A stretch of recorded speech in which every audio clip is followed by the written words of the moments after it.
آپ نے کبھی یہ لوگو دیکھا ہے؟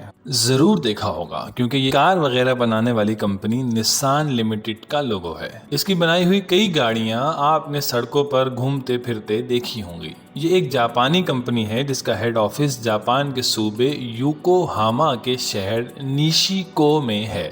کمپنی اپنی گاڑیاں نسان، انفینیٹی اور ڈاٹسن برانڈز کے تحت فروخت کرتی ہے۔ اس کمپنی کا نام نسان زائباستو کے نام ہے جسے اب نسان گروپ کہا جاتا ہے۔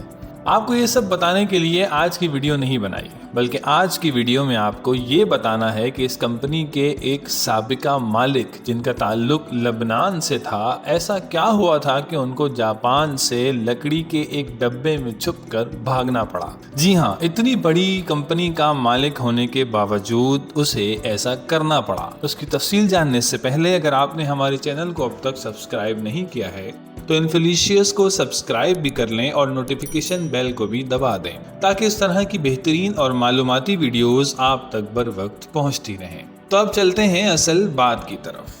دراصل یہ 2019 میں دسمبر کی ایک سرد رات 10:30 بجے گاڑیوں کی ایک معروف کمپنی کا یہ سابق سربراہ ایک طیارے میں موجود ڈبے میں آدھا بند تھا اور جاپان سے فرار ہونے کا انتظار کر رہا تھا۔ جہاز نے رات 11 بجے اپنی اڑان بھرنا تھی۔ یہ اس کی زندگی میں انتظار کی سب سے طویل اور لمبی گھڑی تھی۔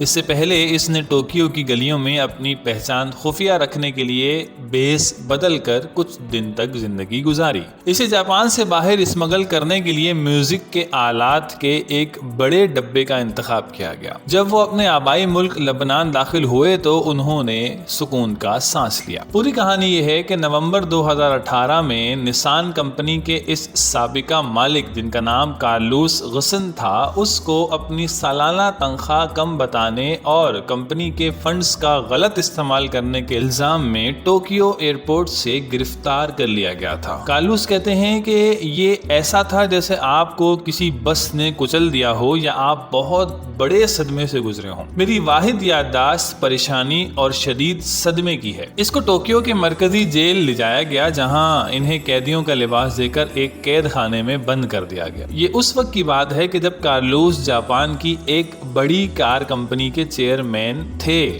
وہ فرانس میں رینالٹ کمپنی کے بھی چیئرمین تھے۔ اس کے ساتھ ساتھ وہ نسان، رینالٹ اور مٹسوبشی کی پارٹنرشپ کی بھی سربراہی کر رہے تھے۔ کارلوس کا خیال ہے کہ وہ رینالٹ اور نسان کی آپس کی لڑائی کا شکار ہوئے جس میں رینالٹ کا اثر و رسوخ کم کرنے کے لیے نسان نے جوابی اقدامات کیے تھے۔ 1 سال سے زیادہ عرصے کے لیے کارلوس کو حراست میں یعنی گرفتاری میں گزارنا پڑا اور اپریل میں $90 لاکھ کی ضمانت پر سخت شرائط کے ساتھ اسے رہا کر دیا گیا۔ ان شرائط میں سے ایک ان کے بیرون ملک سفر کرنے پر پابندی بھی تھی اور ٹوکیو میں موجود اپنے گھر میں انہیں قید کر دیا گیا۔ یہ واضح نہیں تھا کہ ان پر مقدمہ کب ہوگا۔ خدشہ تھا کہ اس میں کئی سال لگ سکتے ہیں۔